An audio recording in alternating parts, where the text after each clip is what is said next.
saya sampaikan, karena nanti kita ini adalah boleh dibilang teman-teman yang terpelajar semua ya. Ini dari Indonesia, sebagian dari Malaysia. Nanti mohon ada sharing interaktif. Jadi kita sharing tukar pikiran. Kalau yang kurang lengkap dari Mbak Erika bisa dilengkapi, bisa juga yang lain memberikan masukan dan lain sebagainya. Dan insya Allah dengan begitu forum ini akan menjadi lebih manfaat dan siapa tahu dari sini akan ada ide-ide yang kita dapatkan. Tidak hanya di bidang riset, tapi bisa juga di bidang yang lain. Saya kira itu yang nanti bisa kita teruskan dengan sharing setelah Mbak Erika. Mungkin nanti Mbak Erika kalau misalnya ada istilah-istilah yang perlu menggunakan bahasa Inggris tidak apa-apa. Misalnya ada istilah yang susah kalau dibahasakan Indonesia atau yang lain. Saya kira bahasa Inggris, bahasa Arab bolehlah yang memudahkan semua kita yang hadir di sini. Silakan Mbak Erika.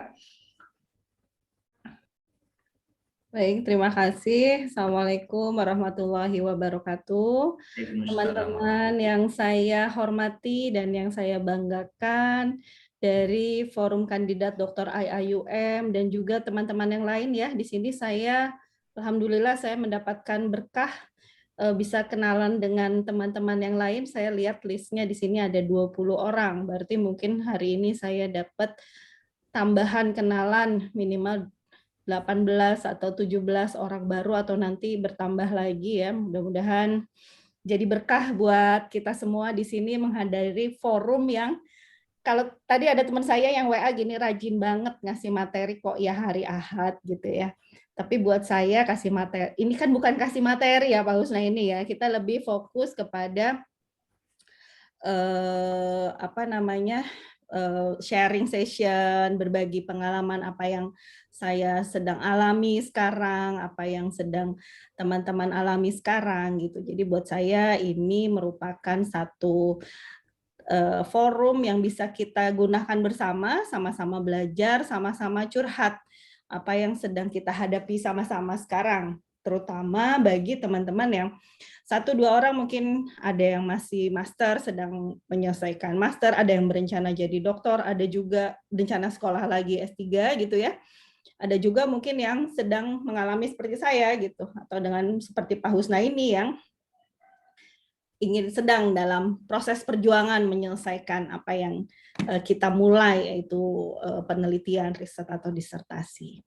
Baik, sebelumnya saya memperkenalkan diri dulu ya. Saya Erika Takida.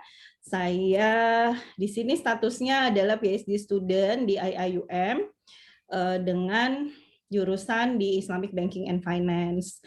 Sehari-hari saya sekarang juga statusnya adalah dosen di Universitas Negeri Jakarta. Jadi saya statusnya adalah dosen yang sedang tugas belajar. Kemudian jadi kalau insya Allah kalau sudah lulus gitu ya, saya akan mengabdi kembali ke kampus saya di UNJ karena saya juga sebagai aparatur sipil negara ya ASN, jadi harus mengabdi kembali atas ilmu yang sudah saya dapatkan di sini. Baik, nah untuk selanjutnya mungkin seperti judulnya dari acara ini adalah proses kreatif dalam menulis disertasi.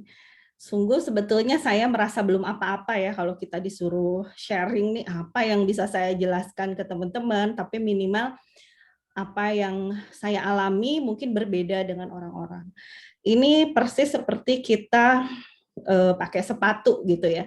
Sepatu yang cocok adalah sepatu yang memang buat kita nyaman. Sepatu yang buat saya nyaman belum tentu cocok dipakai oleh Bu Rita misalnya atau Bu Linda misalnya. Itu belum tentu cocok dengan ukuran, dengan warna, dengan kenyamanan gitu. Akhirnya kita harus menemukan apa jalan yang paling pas untuk kita untuk mencapai cita-cita kita ini menyelesaikan kuliah gitu ya. Kalau saya anggap ini adalah dianggap sama, yaitu kuliah untuk S3. Saya tadinya sih kata Pak Husna ini nggak usah pakai screen share gitu. Nggak usah pakai PPT. Tapi saya rasanya kalau nggak pakai PPT kayak kurang srek aja ya. Saya bukan nggak biasa juga kalau ada PPT mungkin ada bahan yang bisa ingin kita lihat sama-sama ya diskusikan. Jadi walaupun PPT saya ini banyakan gambar gitu ya Bapak Ibu, saya izin screen share. Terlihat? Clear? Terlihat ya Jelas, Pak? jelas. Jelas. Jelas. Oke. Oke, jadi judul dari ini saya adalah proses kreatif menulis disertasi gitu ya. Jadi gimana sih prosesnya gitu kan. Nah, nanti kita lihat di sini. Nah, kalau kita bicara tentang sekolah PhD ya. Mohon maaf sebelumnya ini saya mungkin di sini banyak tulisan pakai bahasa Inggris, tapi saya akan ngomongnya pakai bahasa Indonesia semuanya. Oke, katanya ya, ini adalah hal-hal yang tidak boleh ditanyakan kepada seorang PhD student seperti saya dan Pak Husna ini. Pertanyaannya katanya nih, kapan kamu lulus? Terus apakah kamu nulis nih selama ini tuh kamu nulis apa kamu main aja gitu ya. Terus yang ketiga, gimana paper kamu udah sampai mana gitu. Itu adalah jawaban yang sulit sekali dijawab katanya oleh mahasiswa S3. Mana aja yang sudah dipublish, paper mana aja yang sudah dipublish gitu. Terus kamu sekarang udah year keberapa gitu kan. Nah, aduh maaf. Nah, ini adalah pertanyaan-pertanyaan yang katanya sih tabu kalau ditanyakan ke mahasiswa S3 gitu. Nah, tapi kita bisa lihat bahwa kenapa sih dibilang tabu? Karena apa? Karena kita tidak seolah-olah kita nggak ini ya, nggak siap untuk menjawabnya gitu, nggak siap untuk menjawab pertanyaan-pertanyaan ini. Bahkan ini ada beberapa yang ingin saya tunjukkan ya, misalkan research progress gitu kan. Udah sampai mana research progress? Oh ya, kalau tahun pertama sebagai seorang mahasiswa S3, wah keren. Di sini kan keren ya, rapi, wajahnya senyum, pakai dasi lengkap, jas dan lain sebagainya. Di second year, di tahun kedua, dia udah mulai nggak pakai jas, dasinya hilang, terus senyumnya udah mulai senyum yang kecut. Di tahun ketiga mukanya bingung. Nah, ini mungkin saya nih ada di sini. Dan di final year udah compang-camping gitu. What's wrong with this gitu ya? Apa sih sebenarnya yang salah dengan ini gitu kan? Oke. Nah, ini research progress. Nah, ternyata untuk riset ini kita punya banyak modal gitu ya. Jadi kita harus punya knowledge, harus punya kemampuan menganalyze, harus punya kemampuan mengolah data, melihat fakta. Kemudian kita juga harus praktis, ya seperti kayak menulis. Menulis itu ya seperti kita naik sepeda ya Bapak Ibu ya. Ingatkah waktu kita kecil belajar naik sepeda, kita harus tahu sepeda itu seperti apa gitu, kita pelajari, kemudian kita pegang sepedanya, kita naikin, mungkin saja kita akan berjalan sedikit-sedikit kemudian jatuh, tapi lama-lama terbiasa dan kita lancar gitu. Nah, itulah kuncinya kenapa harus praktis. Kemudian testing. Testing ini mengetes sebenarnya sejauh mana sih riset kita ini gitu kan. Nah, ini garis besarnya. Kemudian development dan support. Oke, ini garis besar dari riset. Saya mungkin akan cerita dikit-dikit aja supaya ini forumnya lebih santai ya dan nanti kita banyak cerita aja. Oke. Kalau bicara tentang kreatif, ini adalah otak kita. Katanya otak kiri ini adalah otak yang memikirkan hal-hal yang lebih bersifat akademis, matematik, bahasa, logika, dan otak kanan ini lebih fokus kepada kreativitas gitu. Jadi orang-orang yang punya ide-ide kreatif biasanya otak kanannya bekerja lebih baik gitu ya. Nah, kalau kita bicara tadi judulnya adalah proses kreatif, artinya sebenarnya kita harus memaksimalkan fungsi dua otak ini, kanan dan kiri. Kanan gimana, kiri gimana. Nah, ini seninya ada di sini. Saat kita sekolah, sebenarnya yang dijadikan sebagai pencapaian seringkali gelar ya, dokter, oh dia udah dokter berarti dia pinter. Yang dihargai adalah knowledge-nya. Padahal bukan hanya sekedar knowledge, tapi juga kreativitasnya gitu. Pasti orang itu punya tingkat kreativitas yang tinggi walaupun bentuknya nanti produk akademis gitu Bapak Ibu. Nah, ini adalah typical brain ya, otak orang-orang PhD katanya ya. Jadi ini saya seneng nunjukin gambar yang lihatlah bahwa otaknya kalau kita sudah menjadi seorang PhD student ya, itu sebagian besar hidup kita hanya fokus di tesis, kemudian publish paper ya, kemudian yang lain-lainnya ya mungkin kita harus berpikir tentang keluarga, cuma sedikit ini, social life hanya sedikit ini, fighting competitors ya mungkin kita punya competitors walaupun kalau bagi saya gitu selama sekolah saya nggak mau cari competitors. Jadi fungsinya kita justru mencari peers, mencari teman, mencari untuk berkolaborasi gitu ya. Terus ini katanya ini area damage karena terlalu banyak kafein. Rata-rata anak S3 yang sedang sekolah dokter itu kurang tidur ya. Saya sempat mengecek foto saya sebelum sekolah S3 dan foto saya sekarang itu memang jauh wajahnya. Jadi kalau sekarang wajahnya udah tanpa perawatan dan wah kelihatan nih kantung mata karena saya agak-agak jarang tidurnya kurang gitu. Nah, salah satunya itu. Jadi ini katanya tipikal PhD brain gitu. Tapi sebetulnya tidak usah begini juga kita. Kita ini kan hidup sebagai manusia ini tujuan utamanya tuh apa gitu. Itu yang harus kembali lagi nanti mungkin Ustadz Husna ini yang bisa meluruskannya ya. Nah, ini adalah tadi ya hampir sama dengan tadi ini PhD journey. Jadi kita ada confidence motivation di sini di sumbu Y-nya dan di sumbu X-nya ini time, waktu kita. Biasanya kita ada fase-fase. Fase pertama ini dying.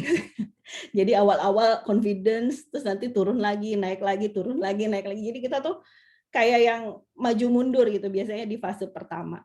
Dan di fase pertama ini banyak juga teman-teman yang akhirnya menyerah gitu ya. Banyak saya tidak ketemu, bagi saya hampir 30-40% teman-teman saya yang saya temui di PhD atau mungkin di bawah 30 lah nggak sampai. Itu banyak yang dying gitu ya. Banyak yang akhirnya tidak menyelesaikan. Sedih sih buat saya gitu. Sayang karena apa yang sudah kita mulai harusnya akan kita akhiri gitu kan. Harus kita akhirin baik. Kemudian fase kedua adalah surviving. Kapan kita bisa survive? Kita harus survive gimana caranya gitu. Itu akhirnya kembali ke ketahanan mental kita gitu ya. Kalau kata orang bahasa Indonesia namanya ketahan malangan, tahan akan kemalangan gitu. Jadi ini benar-benar uji mental dan uji nyali, ini surviving. Kemudian baru di sini kita ketemu dengan progressing. Biasanya ini fase pertama setelah proposal defense itu nanti ada surviving, kemudian di akhir progressing sampai kita accelerating karena kita diburu-buru harus cepat lulus dan harus cepat selesai. Nah, di sini adalah fase-fase kritis sebenarnya. Di dying oke, kritis, tapi nanti di surviving dan progressing juga bisa kritis. Bahkan sampai di accelerating ada juga akhirnya dia terjun ke bawah. Nah, ini kembali ke pribadinya masing-masing. Ya. Sekarang kita mulai nih, life of PhD without any research idea be like kayak begini nih. Jadi kalau kita tidak punya tujuan, misalnya gini, mau kemana, mau sekolah S3, oke iya. Sekolah S3 risetnya apa? Ketika kita tidak bisa menjawab, artinya kita persis seperti orang yang mau pergi ditanya kemana tapi nggak tahu kemana. Kamu kemana? Misalnya saya nih dari Bogor. Kebetulan saya orang tua saya tinggal di Bogor, walaupun saya rumahnya di Jakarta. Dari Bogor, saya siap-siap pergi, saya bawa kendaraan, terus mau kemana Erika? Nggak tahu. Ketika saya nggak tahu itu persis orang jadi kayak orang linglung, nggak tahu tujuan, risetnya mau seperti apa dan lain sebagainya. Sampai seperti orang ini, lend me please. Dia tidak bisa menikmati ketika dia melakukan, kayaknya kalau nggak salah ini parasailing ya. Parasailing ini, karena dia langsung, saya nggak kuat, saya nggak tahu ternyata begini ya, gitu. Turunkan saya gitu. Jadi kalau hidup memilih menjadi PhD dan kita tidak tahu riset, bisa lihat contohnya banyak. Saya lebih sering dialog dengan orang-orang yang memiliki banyak hambatan di riset dibandingin yang sukses. Karena kalau yang sukses udah jelas jalannya. Tapi kalau yang banyak hambatan, saya ingin tahu sebenarnya hambatan apa yang dia temui dan apa solusi yang dia lakukan sehingga dia tidak menyelesaikan itu, gitu kan. Nah, balik lagi ke proses kreatif ya. Jadi kita memerlukan satu kata kunci yaitu critical thinking. Jadi tingkat pemikiran kita tuh harus kritis sampai di situ dulu. Jadi bukan sekedar S3D, oh iya saya kuliah terus nanti saya dapat gelar dokter, enggak gitu. Tapi justru pemikiran kita tuh harus sangat kritis gitu, harus sangat baik. Jadi kalau buat saya dulu ketika saya lihat sekolah S3 itu seperti knowledge kita tambah banyak. Tapi ternyata ketika saya sudah sekolah S3, knowledge yang tambah banyak itu bukan dari kampus. Bukan dari kita duduk kuliah terus dikasih materi, enggak gitu. Tapi justru dari life kita selama menjadi mahasiswa ini, barulah kita terasa gitu, oh iya ya, ini ada knowledge yang masuk, ada kita harus berpikir, kita punya proses berpikir gitu. Sehingga kita lihat ya di sini disiplin, mungkin di sini teman-teman ya ada yang dari education, ada yang dari IT, ada yang dari engineering gitu. Pasti kan di sini disiplin kita ya, field of study kita. Kemudian nanti di sini critical thinking kita berjalan nih, berperan. Misalnya kita timbul pertanyaan-pertanyaan yang kita lihat dari fenomena-fenomena yang ada. Kemudian kita relate dengan teorinya apa. Kemudian kita evaluate argumennya seperti apa. Nah, ini udah mulai proses nih. Harusnya ini tuh dimulai sebelum kita mulai kuliah gitu. Jadi membiasakan, tadi ada beberapa saya dengar ya, mungkin Bapak Ibu yang, oh ya saya masih master, menyelesaikan master, oh ya saya baru mau ambil doktoral degree, silahkan critical thinking-nya ini diasah gitu. Diasah sehingga ketika nanti kita akan benar-benar terjun ke riset kita, maka kita udah siap settingnya seperti ini, gitu ya. Jadi evaluate argumen, lihat link ya, benang merah antar argumen, kemudian mencari dan mempergunakan bukti-bukti yang biasanya kita lakukan itu dengan jurnal-jurnal, atau kalau teman-teman yang di engineering atau di science itu kita turun ke laboratorium gitu ya. Kemudian kita mengkategorikan main lines of thinking. Jadi pemikiran-pemikiran, oh ya kalau kayak saya nih ya di Islamic Banking and Finance, oh ya ini banking, ini finance, oh ya dia masuk ke bidang finance seperti apa, bidang bankingnya, Islamic banking itu ternyata masih banyak lagi, ada Islamic social finance, dan begitu pula untuk education ya, yang saya tahu ada teknologi, ada manajemen, ada evaluation gitu, jadi kita bisa mengkategorize. Nah, sampai di sini lingkaran ini, sorry, ini tuh saya karena nggak pakai laptop sendiri jadi gini nih. Nah, sampai di sini ini udah bagus nih Bapak Ibu semua gitu ya. Udah bagus artinya proses thinking kita udah baik, udah rapi. Nah, ini harus dibiasakan. Jadi jangan sampai kita hanya kertas putih aja gitu biasa bengong. Ya udah saya mau sekolah S3. Nggak bisa gitu. Dan kalaupun kita begitu, tapi kita tidak mengasah ini, pasti akan lebih lambat lagi. Kalau orang-orang bilang, kenapa ya otak saya lemot banget gitu untuk memahami maunya si supervisor seperti apa, karena critical thinking kita nggak biasa dipakai gitu. Nah, ini pentingnya critical thinking. Ya. Di critical thinking ini sebenarnya saya ada YouTube, tapi nanti aja ya saya share-nya. Nah, kalau kita bicara tentang riset, itu sama riset sampai doktoral sampai selesai itu sama seperti how to eat an elephant. Jadi kita lihat ada gajah besar terus kita mau makan gajah ini. Pasti kita bingung gimana cara kita makan gajah, makan ayam aja susah gitu kan. In your dreams ya kita pikirkan gimana sih caranya makan gajah. Artinya kita harus menyelesaikan sesuatu yang besar. Ini sekolah riset di tingkat doktoral ini kan sangat riset yang besar gitu ya, final lah kasarnya, riset final kita. Dalam mimpi kita itu hampir sama dengan bagaimana kita caranya makan gajah gitu kan. Nah, ini kan critical thinking kita nih harus jalan. Kalau makan gajah dengan mulut sebesar ini ya nggak mungkin kemakan gitu semua. Caranya apa? Caranya kita potong-potong kan, one bite at a time. Jadi satu, dikit-dikit, dikit-dikit. Nanti tuh gajah habis juga gitu. Jadi ini ada bukunya ya, The Secret of How Ordinary People. Seperti saya ordinary people, saya bukan orang yang pintar juga gitu ya. Tapi bisa accomplish extraordinary things. Jadi makan gajah itu kan extraordinary, tapi bisa selesai dengan cara apa? One bite at a time. Satu persatu, dikit-dikit. Nah ini critical thinking itu main di sini gitu. Kita mau makan apa dulu ya? Makan gajah tuh apanya dulu? Buntutnya kah? Belalainya kah? Itu kan kita yang memilih. Gitu. Oke. Nah, siapkan juga menjadi pribadi yang fast learner. Ya, jadi ketika kita tidak tahu, kita belajar. Kita realize many question. Do more, think less. Ini maksudnya think berpikir kita mau ngapain ya, bukan think yang berpikir untuk knowledge kita ya. Kemudian able to visualize. Jadi kita coba visualisasikan nih apa sih rencana kita, apa sih proses kita dalam kalau kita mau menulis satu penelitian gitu ya. Karena kan harus ada ide dulu Bapak Ibu semua. Kalau nggak ada idenya, penelitian kita nggak bisa jadi. Misalkan saya ketemu orang gitu ya, mau penelitian tentang apa? Aduh saya nggak tahu deh penelitiannya, pokoknya saya mau pakai STEM.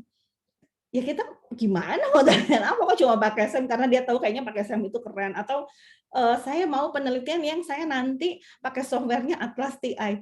Atlas TI itu tools ya, bukan inti gitu ya. Jadi justru kalau buat saya memulai itu yang lebih lama karena kita butuh critical thinking, butuh learning yang lebih banyak. Nanti kalau masalah mau pakai tools mana aja itu banyak gitu ya. Tools itu dari mulai tools untuk membantu penelitian kualitatif, misalkan ada NVivo atau Atlas TI. Terus tools untuk pengolahan data itu banyak sekali ya, dari mulai SPSS, ada SAM, ada PLS, ada eViews, dan lain sebagainya. Untuk misalnya melakukan melihat gap, ya kita bisa pakai Force Viewer, bisa pakai Tableau gitu kan. Terus untuk reference manager, kita bisa pakai Mendeley, bisa pakai OneNote, itu semua tools yang membantu. Tapi yang penting adalah kitanya yang siap dulu. Gitu. Justru membangun orang yang siap ini yang buat saya perhatikan beberapa teman saya. Kebetulan di Malaysia ini saya justru agak ajaib gitu. Ketika saya ketemu teman-teman PhD kebetulan di tempat saya belajar itu justru bukan seorang dosen gitu, misalnya bukan seorang guru gitu, tapi justru ya udah saya mau sekolah PhD aja, sehingga mereka seperti banyak yang tersesat dan hilang arah awalnya, saya ngapain ya gitu. Nah ini yang proses ini yang harus diikut. Nah kalau kita sudah bisa dari ide-ide itu kita bisa able to visualize, terus kita bisa explain itu ke orang-orang, kalau di sini a kid ya, ke orang-orang yang tidak mengerti apa-apa, maka kita bisa disebut sebagai orang yang riset kita tuh bisa firm gitu.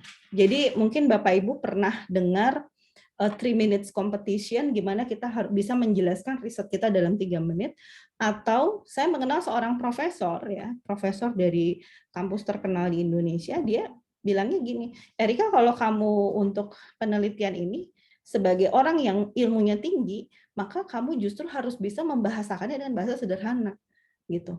Kamu bisa menjelaskan kepada orang yang tidak tahu ilmu itu sehingga dia tahu setelah kamu menjelaskannya kepada dia gitu. Jadi kita bisa explain in 1 sentence atau 2 sentence. Oh ya, penelitian saya adalah tentang, walaupun dalam bahasa yang rumit yang kita tuliskan di disertasi, tapi kita bisa menjelaskannya kepada orang yang tidak mengerti ilmu kita sendiri gitu ya. Misalnya saya di Islamic Bank, di Islamic Finance gitu. Saya bisa menjelaskan, oh gini loh, kamu kan punya handphone nih. Nah di handphone ini suka pernah lihat nggak yang pinjol-pinjol gitu? Oh iya pernah. Ini saya penelitiannya tentang ini loh, gitu. Tapi dari sisi Islami. Gitu. Nanti baru kita bisa jelaskan lebih lanjut ketika orang memang interest. Tapi kalau secara sederhana, oh ternyata menelitinya itu. Justru semakin kita mampu menyederhanakan penelitian kita itu semakin menunjukkan bahwa kita menguasai dan bisa masuk. Artinya kan penelitian kita kan harus bisa bermanfaat ya buat orang banyak gitu. Bukan untuk dokternya gitu loh Bapak Ibu, tapi justru untuk dibalik ya keberkahannya kalau saya pegangnya itu. Jadi kalau bisa yang saya dapat itu bukan untuk membuat saya sombong bahwa wah saya sudah sampai S3, saya sudah sampai dapat nih gitu ya, dan semua dunia harus tahu bahwa saya bukan itu. Justru saya ingin ya apa yang sudah dapatkan saya bisa memberikan manfaat lebih banyak bagi umat gitu ya, intinya gitu. Jadi ini kemudian jadi untuk ide ini, nah ini saya lebih banyak berkutat di pembahasan ini ya karena disebutnya proses kreatif. Kalau kita kreatif itu kita bukan nulisnya. Kalau nulis mah udah eksekusi. Tapi memulainya saat kita melakukan planning, kita punya ide kemudian planning, oh ya apa yang akan kita tulis. Kita biasanya lihat fenomena dulu. Kita lihat ketersediaan data itu penting. Jadi banyak teman-teman yang punya riset yang mungkin bagus-bagus, tapi nggak tahu ngambil datanya di mana, nggak tahu datanya available atau tidak gitu. Nah ini sangat penting yang harus kita jadikan di highlight ya sama kita, ketersediaan datanya itu seperti apa. Gitu.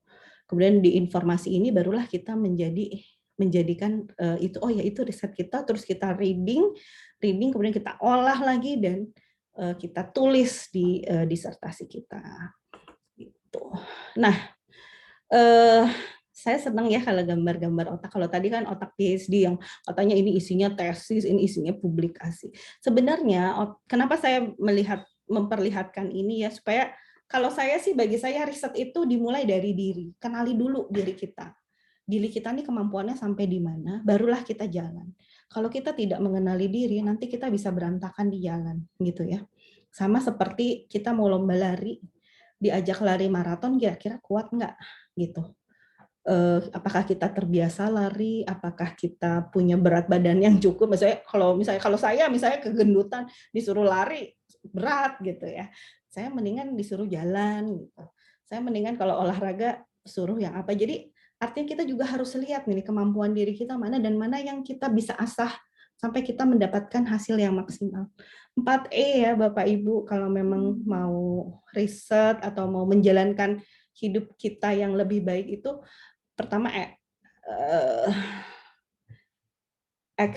kita expert di bidang itu gitu ya. Kedua adalah expert excellent ya, kita memang baik di expert. Kalau expert ahli, excellent itu kita bisa mencapai pencapaian yang baik. Kemudian yang ketiga itu earn itu nanti akan itu akan memberikan efek kembali ke kita, bisa berbentuk earning itu adalah pendapatan nantinya untuk kita. Terus satu lagi expert, satu lagi saya pikirin ya, saya lupa. 4E ya, ingat Erika tuh E itu excellent, expert, earn. Nah jadi kalau saya mau kita lihat di otak ini, nah ini nih yang akan banyak berfungsi selama kita melakukan riset, yaitu executive function, thinking, planning, organizing, problem solving, emotion, behavioral control, dan personality. Ini loh yang harus kita fokus gitu. Jadi kalau kita sudah rapi di sini, insya Allah ke depannya kita bisa rapi gitu. Bagaimana kita berpikir.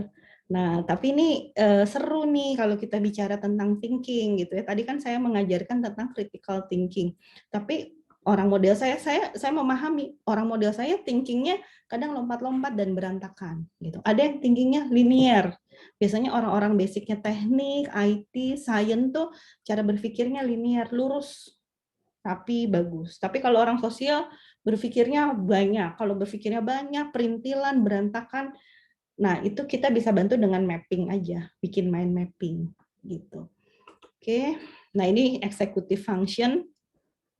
Kalau kita bisa belajar tentang executive function ini sangat baik ya, artinya kalau buat saya menjadi seorang yang punya gelar doktor nantinya, atau kita bisa menyelesaikan riset tuh, kita selesaikan ini dulu, impulse control, think before acting.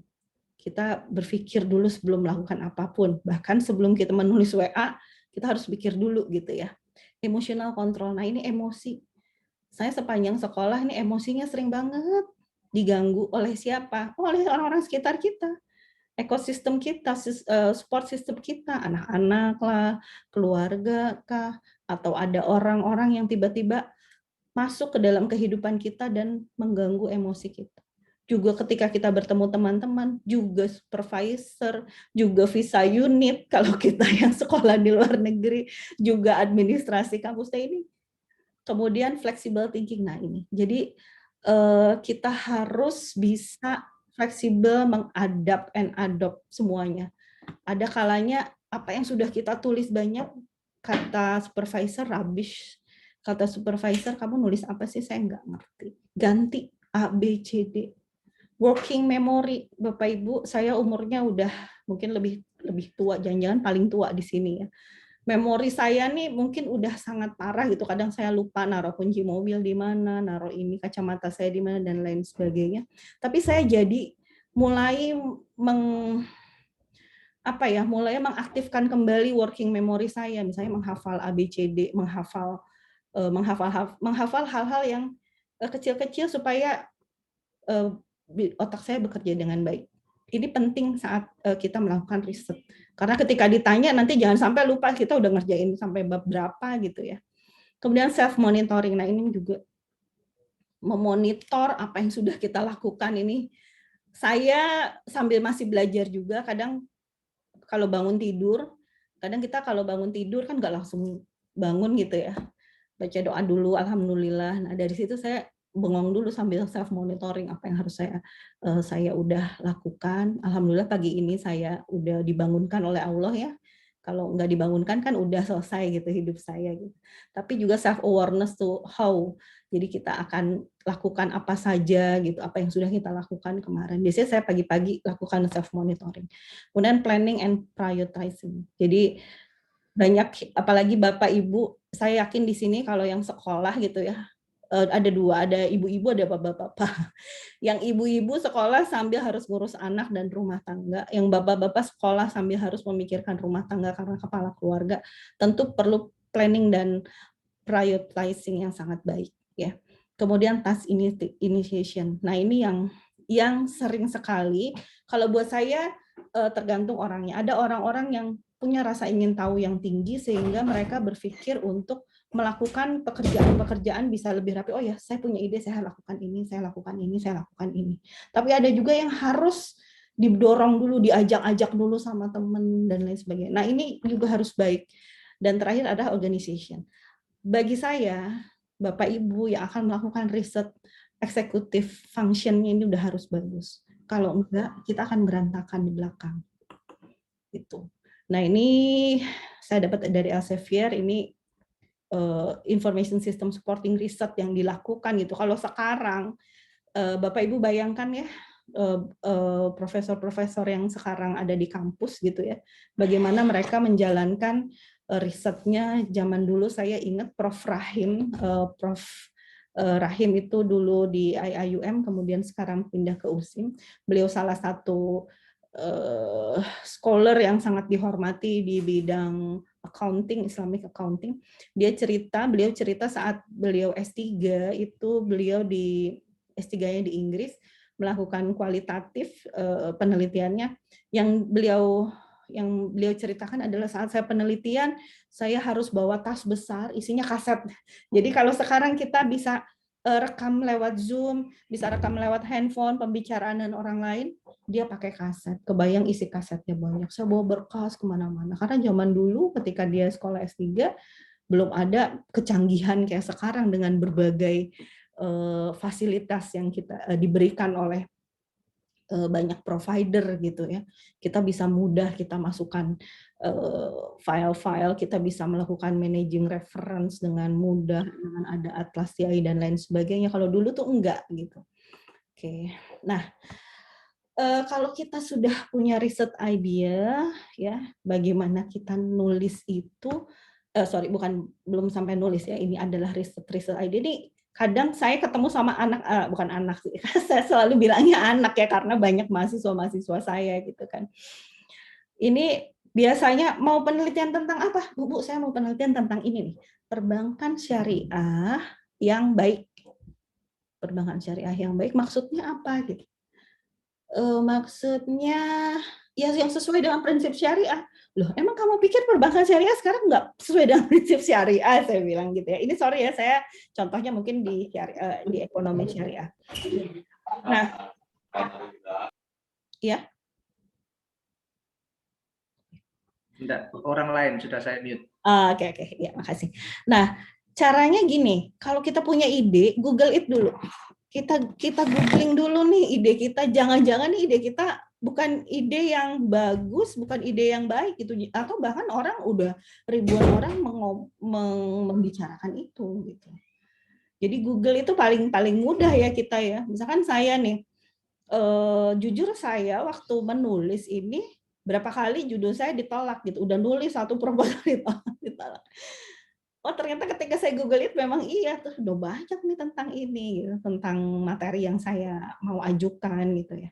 Nah kalaupun iya kita harus melakukan like and improve analysis. Jadi apa sih yang belum? Nah mungkin nanti di situ yang kita sebut dengan research gap.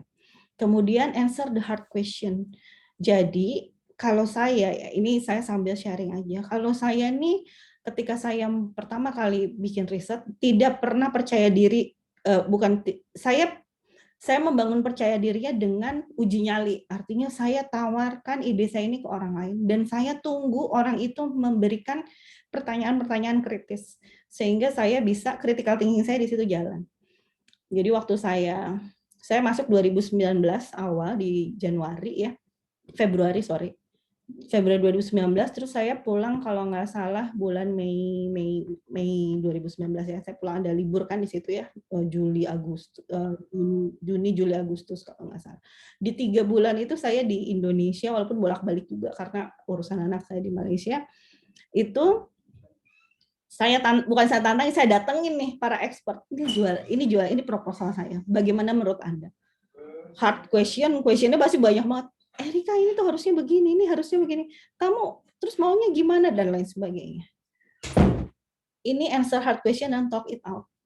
Jadi Bapak Ibu kalau mau sekolah atau sedang sekolah atau baru bikin proposal, ini 3 ini, answer the hard question, talk it out, dan test your idea.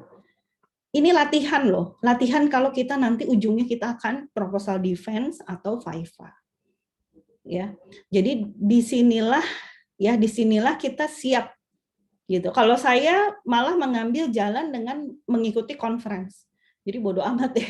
Kadang nggak ngomong sama supervisor, saya ikut conference aja gitu. Dengan ikut conference, saya ditanya oleh penanya yang lain gitu. Saya belajar untuk mengungkapkan ide saya gitu di sini. Sehingga ketika udah firm, udah oke, kita bisa menuliskannya dengan baik. Gitu. Jadi jangan merasa ini mau saya begini tapi orang lain nggak boleh ganggu. Itu mah bikin novel aja gitu kan. Kalau bikin novel seperti Terelie misalkan kan nggak akan ada, terserah aku mau nulis apa ya dia tulislah di novel itu. Nggak perlu ada intervensi dari orang. Tapi kan yang kita lakukan riset ini kan yang akan diuji gitu, diujinya oleh para ahli lagi. Gitu. Jadi kita harus memang agak muter-muter di sini, dan uji nyali. Kalau bahasa ini uji nyali. Artinya kita kayak nyamperin masuk ke kandang macan gitu. Saya bertemu dengan orang-orang hebat dan mereka banyak bertanya gitu. Sampai gimana Mbak Erika kalau gini? Gimana kalau begini? Gimana kalau begini? Tapi alhamdulillah akhirnya dengan mereka memberikan pertanyaan, saya talk it out, saya tes ide-ide saya. Misalnya mereka mendukung, Mbak Erika udah sampai mana nih? Ada lagi yang bisa saya bantu? Bagus tuh ininya gitu. Artinya ide-ide kita sudah teruji gitu, ya. Jadi terus kita belajar dari sukses dan failures. Saya belajar dari sukses saya. Saya pernah maaf ya, ini bukan mau sombong gitu ya. Saya pernah di-push oleh supervisor saya untuk bikin paper secepat mungkin karena waktunya udah sedikit. Saya bikin paper udah kayak project Roro Jonggrang gitu ya. Terus saya presentasi dengan seadanya, tapi paper itu malah jadi best paper gitu. Terus failure ya ada juga gitu. Ketika saya ya banyak ya, bukan ada gitu, banyak ketika saya ketemu supervisor ini salah, kemudian ketemu sama dosen dikritik gitu. Saya pernah bikin waktu itu proposal tentang hal-hal yang menyebabkan bank perkreditan rakyat bangkrut. Saya langsung dikritik habis oleh dosen-dosen saya, dia bilang gini, kamu bikin penelitian kok negatif gitu ya. Yang dipikirin tuh bangkrutnya. Coba kalau bikin penelitian tuh yang positif gitu ya. Padahal sebenarnya penelitian tentang kenegatifan tuh ada. Justru maksud saya dengan kita tahu bahwa itu adalah faktor yang mempengaruhi bangkrutnya lembaga bank perkreditan rakyat, justru kita bisa jadi fungsi kontrol di situ. Tapi ternyata supervisor tidak. Bukan supervisor, saat itu masih dosen ya. Dosen itu tidak mengizinkan, terlalu negatif itu. Ya mungkin dia belajar bahwa kalau riset-risetnya yang negatif itu nanti bawa aura negatif, mungkin seperti itu. Oke, nah proses mungkin Bapak Ibu kalau yang di education lebih jago ya, kalau saya sih hanya kopas aja ini ya. Jadi kita punya knowledge dimension dan cognitive process dimension, dan kita nih ada di sini nih di create yang tertinggi gitu. Di yang tertinggi ini bisa dilihat ya. Walaupun ini nggak begitu kelihatan nih, kalau factual dan remember ini bentuknya list, ini primary and secondary biasanya. Itu kemudian kalau remember dan konseptual ini recognize. Nanti saya bagi ini PPT-nya silahkan. Jadi ada yang tertinggi adalah kita bisa sampai create dan metakognitif. Disinilah kita ada menghasilkan sesuatu, dan ini adalah puncak tertingginya. Gitu. Mungkin kalau teorinya saya tidak begitu tidak begitu expert ya, tapi di sini kalau saya menjadikan titik ini adalah titik tertinggi saat kita menjadi seorang yang punya pengetahuan tinggi gitu ya, sebagai seorang dokter, kalau memang kita akan sampai di sana ya insya Allah. Oke, nah ini komponen riset ya. Jadi ini hanya gambar-gambar aja saya bagi ya. Jadi purpose, nah ini penting. Jadi ketika di sini kita udah bingung, di sini aja dulu fokus, jangan kemana-mana belajar Atlas TI, belajar SMPLS, kalau purpose-nya aja kita nggak tahu. Dan biasanya ini akan ditanya ketika kita VIVA dan kita proposal defense. Apa sih purpose kamu? Kenapa kamu neliti tentang ini? Balik lagi ditanya ini pasti. Research question-nya apa, asumsi-asumsinya apa, metode-metodenya seperti apa. Ya, ada yang kualitatif, ada yang kuantitatif, ada yang mix, ada dan lain sebagainya. Data collection-nya seperti apa, metodenya, risetnya, quality kriteria, data analysis, hingga ke report writing. Nah, Bapak Ibu, mungkin kalau teman-teman yang sama-sama di Malaysia ya, kita bahasa ibu bahasa Indonesia, kemudian kita harus ngomong, harus nulis dalam bahasa bukan bahasa ibu, memang itu satu challenge tersendiri ya. Jadi mungkin ketika menulis disesuaikan dengan kenyamanannya. Kalau nyaman nulis pakai bahasa Indonesia terus nanti diterjemahin, oke, boleh aja gitu. Karena permasalahannya pintar nggak pintar itu bukan dari bahasa, Bapak Ibu. Ya, jadi mungkin kita sering minder dibandingin teman-teman Malaysia, atau mungkin di sini tadi ada teman Malaysia juga ya, mungkin kenapa sih orang Indonesia bahasa Inggrisnya nggak jago gitu, karena kita dijajah Belanda dulu, bukan dijajah Inggris, tapi kita juga nggak bisa bahasa Belanda ternyata gitu. Jadi untuk kalau hanya untuk menulis dari sisi bahasa, masih banyak tools yang bantu, ada Grammarly kah, ada Google Translate kah, atau bahkan ada agen-agen untuk proofread gitu. Yang penting bagaimana kita bisa menuangkan ini dalam bahasa ibu kita juga nggak masalah gitu. Kalau buat saya ya, bahasa itu bukan salah satu standar menyatakan bahwa dia pintar atau enggak. bukan. Banyak orang-orang pintar yang nggak pintar bahasa Inggris, is okay. Mungkin karena kita ada di Malaysia, orang ngomong pakai bahasa Inggrisnya sangat rapih gitu ya. Tapi kalau kita ke Middle East, mereka juga ngomong bahasa Inggrisnya ya pakai logat-logat Middle East gitu. Atau kemarin saya sempat conference di Turki, bukan di Turki artinya dengan penyelenggaranya Turki, ya ada khusus conference-nya, ada khusus session bahasa Turki gitu. Karena mereka merasa bahwa ya kalau memang nggak pinter ngomong bahasa Inggris ya nggak apa-apa, ngomong bahasa Turki aja gitu. Oke. Nah, kemudian ketika kita mau menulis juga pastikan di literatur review yang paling penting. Jadi kalau menurut saya, tadi kalau lihat sequence apa yang sudah saya jelaskan, seperti gimana otak kita yang paling banyak berfungsi itu di otak depan gitu ya. Jadi disinilah kita melakukan pendekatan-pendekatan untuk membuat mengkaji literatur review-nya gitu ya. Jadi ada pertanyaan-pertanyaan, what are the origins and definition of the topic, political standard point, issue dan debates tentang topik itu, key sources-nya apa, key theories, key concept dan ideas-nya apa. Jadi setiap kita membaca, bahkan saya ada yang ekstrim ya, katanya kalau paper-paper kalau nggak kita baca jangan di save di komputer kita. Yang di save di komputer kita adalah yang kita baca benar-benar. Ada yang seperti itu. Tapi kalau saya senang koleksi ya, saya kumpulin dulu. Kadang kita butuh gitu di satu saat. Nah, itu tergantung pada kenyamanan sendiri. Jadi gini ya Bapak Ibu, yang penting adalah dalam perjalanan menulis, mengkreasikan atau mendapatkan ide riset itu kan kembali ke diri sendiri, mana yang paling nyaman.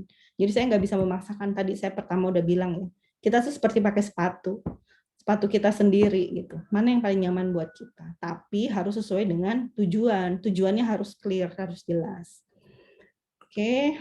Nah, ini makanya tadi saya bilang tujuannya harus jelas. Mungkin ada yang lurus aja, mungkin ada yang belok dulu, tapi yang penting ke sana gitu. Banyak nih orang tuh lari belok ke sana, belok ke sini, belok ke sini. Tergantung, sama nih kayak teman-teman yang sekolah di Malaysia ya. Tadi pagi saya ngobrol, saya nggak tahu nih apakah beliau datang hari ini karena teman saya ini lagi kuliah di Inggris. Jadi kalau di Inggris itu sekarang masih jam 6 pagi dan belum subuh sih katanya, karena udah mendekati. Dia nanya gitu, teman-teman di Malaysia tuh kondisinya seperti gimana gitu ya. Saya bilang ya teman-teman di Malaysia rata-rata ada yang sekolahnya dengan beasiswa, ada yang biaya sendiri, ada yang struggle jadi harus ngurus keluarga dulu, ada yang sambil cari nafkah gitu. Mungkin belok-belok tapi nanti tujuan kita sama kok gitu. Toh kita jalan ke sini, jalan jauh-jauh juga untuk mendapatkan ilmu. Saya sering ngobrol sama Pak Husnaini ya. Pak Husnaini bilang saya bisa bawa keluarga, alhamdulillah gitu ya. Beliau bisa bawa keluarga, bisa banyak mendapatkan pengalaman yang baru gitu di mengambil studi di sini gitu. Itu juga salah satu nilai tambah ya bagi kita, dan akhirnya kita sampai ke satu tujuan. Yang penting kita selesai nih riset dan studinya gitu. Nah, dalam menulis ya ada yang modelnya carelessness, ada yang perfeksionis gitu kan. Nah, yang perfeksionis ini biasanya ini dulu deh, dia biasanya defer all thinking for later, nanti. Kemudian abandoning problem as soon as they arise, ya jadi aduh ya, tiap ketemu yang kira-kira obstacles gitu udah yang merubah mood gitu ya. Ada deh males lah. Saya sering mengalami ini. Saya nggak sempurna ya, jadi saya juga manusia, saya sering mengalami ini, zero attention to detail. Jadi kadang pengennya yang gede-gede tapi ke detailnya nggak ada gitu ya. Nah, jadi kalau orang yang begini nih, kemungkinan besar dia tulisannya itu akan menjadi rubbish. Jadi karena banyak menunda, banyak keburu-buru dan lain sebagainya. Banyak tidak atensi, tidak detail. Terus ada juga yang terlalu perfect. Nah, kalau kita, saya bilang kenali diri Bapak Ibu semua ya, diri teman-teman semua ya. Sebenarnya kita larinya untuk kemana? Apakah saya orang yang perfeksionis? adik saya, jadi sorry nih saya ngomongin adik, mudah-mudahan nanti kalau dia nonton nggak marah. Adik saya ini orangnya perfeksionis. Jadi nggak disubmit karena takut salah. Aduh, saya takut salahnya, sehingga tidak submit. Tidak submit paper juga takut, submit disertasi juga takut, banyak takutnya. Jadi biasanya kalau orang perfect itu nothing ever submitted. Tapi orang yang carelessness juga nggak bisa menyelesaikan. Jadi kita mungkin harusnya ada di tengah-tengah. Perfect boleh. Untuk hal ada poin-poin yang memang harus bagus gitu ya. Tapi nggak harus begini. Ditolak oleh jurnal juga harus biasa. Saya pernah ditolak jurnal dalam sehari aja udah langsung keluar rejection gitu kan. Kaget loh. Kayaknya saya udah nulis bagus banget, kenapa ya ditolak? Terus dia tulisnya di sini hanya tidak sesuai dengan scope. Oh ya gitu, saya ya nggak sesuai dengan scope. Mungkin menurut saya sih masuk gitu ya, tapi mungkin menurut dia enggak, ya udahlah gitu. Jadi jangan dibawa ke hati, terus nggak bisa tidur, terus nangis gitu. Terus ada juga udah masuk ke reviewernya nulisnya tajam gitu, kata-katanya menyakitkan gitu, bikin kita nggak bisa, biarin aja tuh, nggak kenal ya sama reviewernya gitu. Kalau saya ngambil jalan itu sakit hati sebentar, tapi aduh sih reviewernya untung aja nggak kenal siapa sih namanya, untung belum pernah ketemu gitu aja. Mungkin masih banyak paper lain yang mau jurnal-jurnal lain yang mau nerima paper kita gitu. Jadi kuncinya adalah mentalnya, makanya saya bilang tadi di executive function itu yang kita harus kuat gitu ya. Oke. Nah, ini riset di akademia ini saya sengaja bukan bikin sih. Saya lihat dari, jadi kadang kita sudah membuat seolah-olah kita bikin disertasi sudah seperti mau menggambar Mona Lisa. Udah dikonsep baik-baik, kemudian di-describe di grand proposal, kemudian dia dapat nih, kalau actual goal after funded kita dapat pembiayaan. Tapi kemudian ketika di jalan gitu, dalam perjalanannya lukisannya jadi berantakan. Understood by RA, observed by first experiment, observed repeat experiment, itu mulai berantakan. Tapi ini bagus lagi ketika kita present di conference. Ketika disubmit di jurnal udah beda banget kan. Bahkan ketika actual publication after addressing review comment malah jadi berantakan gitu. Dan ini bukan kita aja yang merasakan. Hampir semua researcher atau PhD student tuh seperti ini. Jadi ketika kita konsep dan nyatanya kok jadi aneh ya. Nah ini yang sering kita hadapi. Dan akhirnya kembali lagi ke mental kita gitu. Sesuai nggak ini? Jadi kalau buat saya, teman-teman banyak ketemu dengan teman-teman PhD student yang perfeksionis, di sini bikin dia drop gitu. Ya ternyata yang saya gambarin ini malah ini jadinya. Ya itu yang harus kita belajar, bukan belajar ikhlas ya, belajar menerima bahwa tidak semua yang kita rancang itu jadi gitu. Bahkan jadi lucu kan ini kan, setelah kata reviewer begini, itu kan kita harus melakukan proofread lagi dan lain sebagainya, luar biasa. Oke, nah sekarang nih saya hanya ingin menjelas udah di akhir-akhir ya. Jadi kalau kita sekolah, kita menulis ya, saat kita menulis ada dua flow model ya. Pertama kita punya challenge level. Jadi semakin tinggi challenge-nya, itu harus dibarengi dengan semakin tinggi skill kita. Challenge-nya kita apa sih sekarang? Riset. Berarti tinggi ya. Apalagi riset sebagai seorang dokter, ini tinggi. Ketika skill level kita di low, ya skill kita di low, ini kalau kita challenge-nya tinggi, ini bisa anxiety. Kita mengalami kecemasan nih, gitu. Bisa worry, bisa apati. Ini yang sering kali terjadi di yang dihadapi oleh PhD student. Kalau skill level kita di tengah-tengah, maka kita ada dua nih. Kadang kita boredom kalau challenge-nya rendah, tapi kalau challenge-nya tinggi, arousal itu kita lebih bergairah. Apalagi kalau kita punya skill level yang tinggi. Maka itu kan flow aja di titik ini nih kita. Nah, usahakan kita nih ada di sini.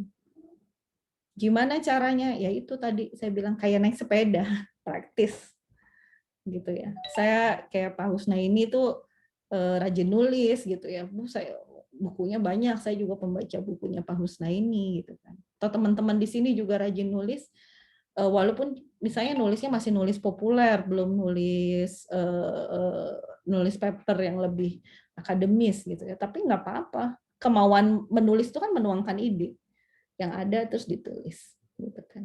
Nah, itu nanti tinggal dibaca lagi, direvisi lagi, baca lagi.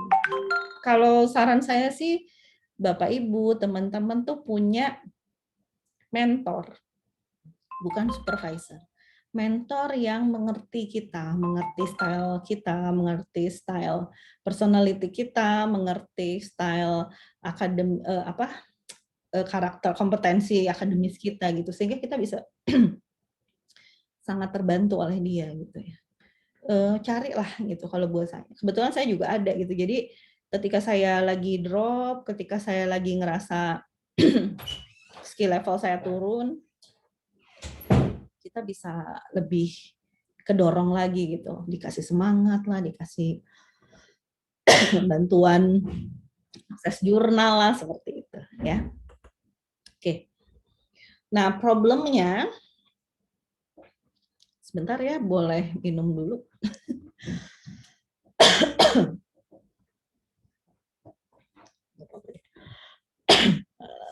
Sebentar ya Bapak Ibu. Saya stop dulu ya, saya mau minum.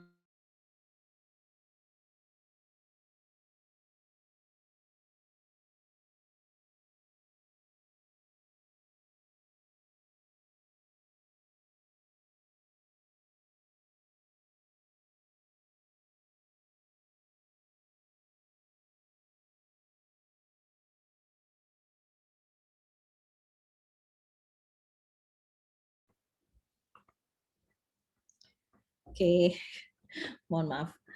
Ulangi lagi. Sorry.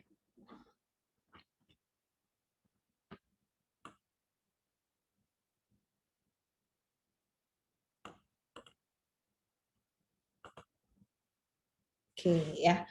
Jadi permasalahan ketika menulis nih apa? Biasanya menulis itu kan bentuknya linier ya. Jadi kalau menulis itu kan nggak kayak menggambar. Menulis itu harus ada kata pendahuluan, paragraf utama gitu ya. Kalau kita kemudian selanjutnya seperti apa, mana induk kalimat, mana ala kalimat. Jadi problem itu writing itu linear. Tapi knowledge, apa yang kita tahu itu, yang kita simpan di kepala itu nggak linear kan Bapak Ibu. Yang paling sering ibu-ibu nih, saya mau tanya nih sama ibu. Ibu-ibu kan, ibu-ibu nih punya tingkat multitasking yang tinggi dibandingin bapak-bapak. Ya Bu-Bu ya, kita sambil masak, bisa sambil nyuci. Masak tuh bisa di 2 kompor. Yang satu lagi goreng tempe, di sini kita ngerebus ayam. Gitu kan. Terus sambil motong-motong. Terus sambil apa segala macam, bahkan sambil megang handphone. Gitu. Nah itu adalah sesuatu yang non-linear, tidak linear. Gitu. Jadi ketika kita menulis, biasanya karena menulis itu linear, dan di dalam kepala kita, knowledge kita ini nggak linear, nih malah mau kayak di sini ya. Jadi kalau linear itu kan berbaris rapi gitu ya. Kalau ini kan kemana-mana gitu, orang jalannya kemana-mana. Dia tidak linear, maka kita harus melakukan menguraikan mess-nya satu-satu. Kita harus belajar menarik benang kusutnya satu-satu. Nah, salah satunya adalah dengan cara mind mapping. Gitu. Mungkin Bapak Ibu ada yang udah lebih paham ya tentang mind mapping. Jadi ini riset kita. Apa sih Kalau ini dari riset, tapi bisa juga misalkan di sini kita isi dengan ide riset. Kita bagi dulu ke 4 besar, kemudian kita bagi lagi terus. Nah, cara ini bisa lebih efektif dibandingkan kita membuat tulisan secara linear langsung. Jadi mind mapping ini sangat membantu kita untuk menulis nantinya. Jadi untuk misalnya menulis tentang riset, ada topik, ada information, ada analisis, ada result. Di topik ini apa aja? Ada ide itu dari mana? Dari brainstorm dan mind map. Terus ada development dari question. Ini riset, ini study. Gitu terus dibikin cabang-cabang sehingga saat kita menulis dari topik ini kita bisa mulai dari kalimat pertamanya. Kalimat pertama tentang topik di idea ke sini. Terus ini kalimat kedua, ini nanti kalimat ketiga misalnya. Nah, setelah close kalimat ini kita selesaikan, kalimat pindah ke paragraf atau ke bagian yang lain. Kalau buat saya, mind mapping ini sangat bermanfaat, terutama orang-orang yang punya basic keilmuan sosial. Kalau teman-teman yang di science atau engineering tuh biasanya otaknya udah lebih linear. Tapi kalau orang-orang sosial ini karena tidak linear, storage-nya juga nggak linear gitu ya. Kadang lagi ngomong apa tiba-tiba keingetan apa, ditaruh aja di cabang yang lain gitu di mind mapping. Taruh lagi cabang gitu ya. Nah, jadi kalau sudah membuat mind mapping itu kita bisa lebih mudah lagi mendescribe situation, describe problem dan question yang muncul daripada situation itu. Kemudian describe how others have approach. Jadi orang lain tuh seperti apa yang mereka lakukan. Kemudian problem dan question-questionnya.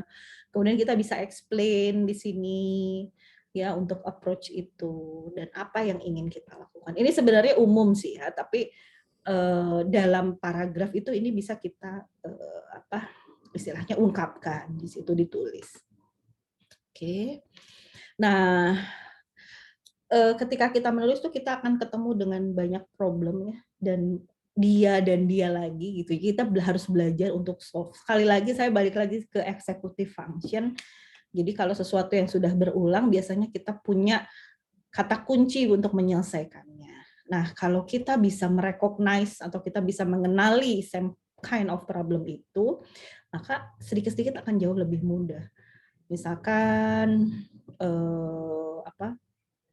biasanya kalau saya sedang menulis itu, kadang harus baca dulu beberapa paper, baru ditulis. Terus nanti kadang saya lupa gitu, papernya yang mana. Udah dibikin citasi, cari lagi karena ternyata orang itu sudah menulis banyak paper. Jadi tahun 2015 juga, 2017 juga. Nah, ini saya harus saya harus mencari solusinya gimana gitu. Oh, ditandain gitu. Misalnya yang 2005 si A tahun 2015 bahasannya tentang X gitu ya. Si A tahun 2017 bahasannya tentang apa. Nah, itu misalnya untuk ketika citasi. Kan kita susah lagi kalau harus bongkar lagi artikelnya. Gitu. Oke, kemudian jadi selama kita melakukan riset dan penulisan, kita akan ketemu dengan kondisi seperti ini. Jadi kondisi-kondisi yang bisa kita kontrol dan kondisi-kondisi yang tidak bisa kita kontrol. Nah, ini contoh aja karena mungkin basicnya beda ya. Tapi bukan basicnya, artinya yang dibahasnya beda. Tapi di sini ya Bapak Ibu, saya sama-sama kita belajar ya bahwa ada banyak hal yang bisa kita kontrol. Misalkan bagaimana kita men-treat orang, bagaimana kita men-treat diri sendiri. Sebenarnya kalau saya sih lebih ke diri sendiri, makanya saya lebih senang kenali diri sendiri, cintai diri sendiri dulu gitu ya. Cinta itu bukan cinta dalam tanda kutip ya, tapi cinta tuh kita mencintai diri dengan mencintai kesehatan, menjaga kesehatan tubuh, menjaga istirahat tubuh, asupan makanan untuk tubuh, olahraga, rekreasi itu juga yang bisa kita kontrol.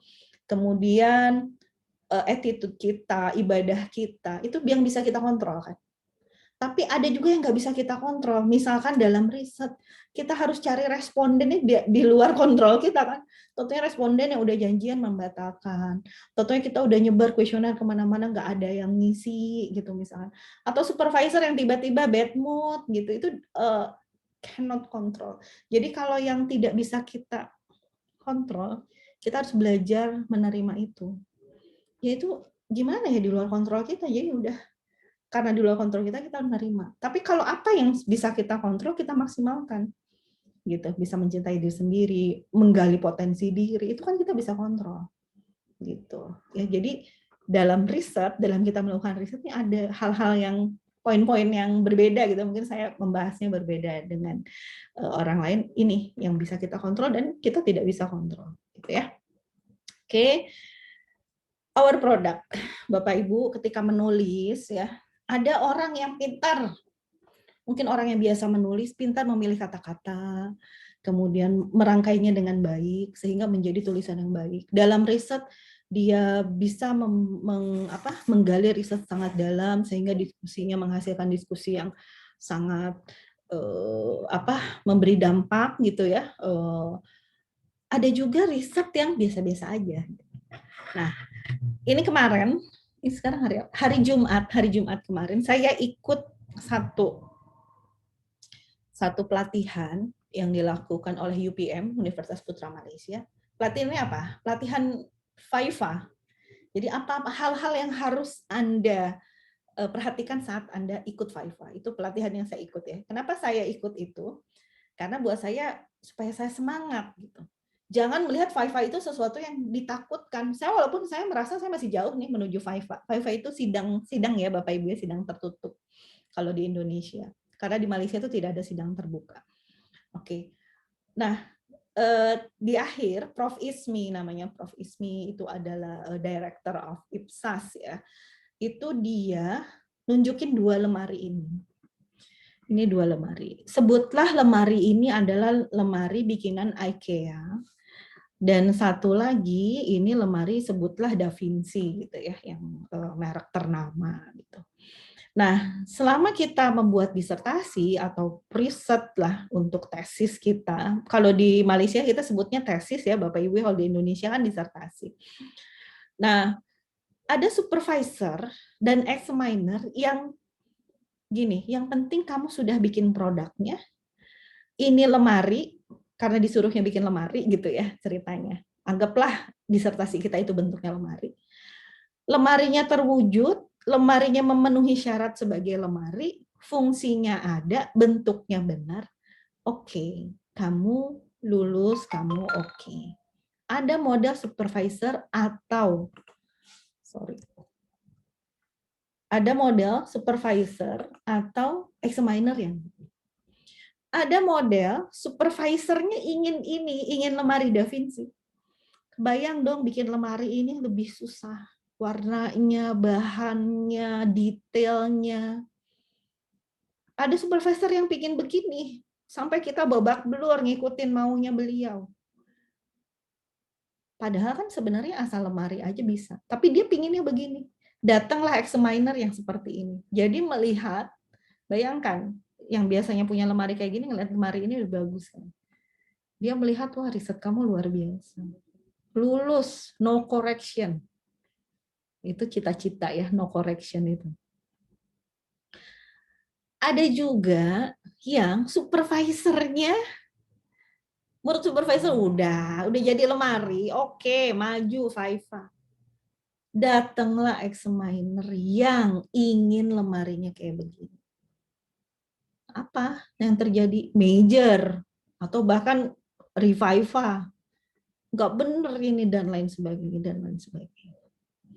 Jadi Bapak Ibu, endingnya adalah dalam riset memang kita, khususnya untuk yang sekolah ya, ada yang kita cukup bikin ini aja, ada yang kita memang harus bikin ini. Tergantung dengan usaha, skill, kemampuan kita, doa juga ya. Karena buat saya, sekolah S3 saya ingat Prof. Abdul Rahim itu sempat bilang sama kita semua di kelas waktu kita masih ada kelas. sekolah S3 itu dan melakukan perjalanan riset itu bukan sekedar knowledge, sekali lagi bukan sekedar knowledge, tapi menurut dia adalah wisdom, kebijaksanaan. Jadi ketika kita bikin tesis seperti ini, datang examiner pinginnya seperti ini, ya udah, knowledge kita harus di-upgrade, kebijaksanaan kita, kebijakan kita dapat wisdom dari situ. Oh ya, kalau kita nggak dapat examiner yang seperti ini, mungkin kita nggak akan bikin tesis yang bagus gitu. Akhirnya kita di sini harus nerima juga.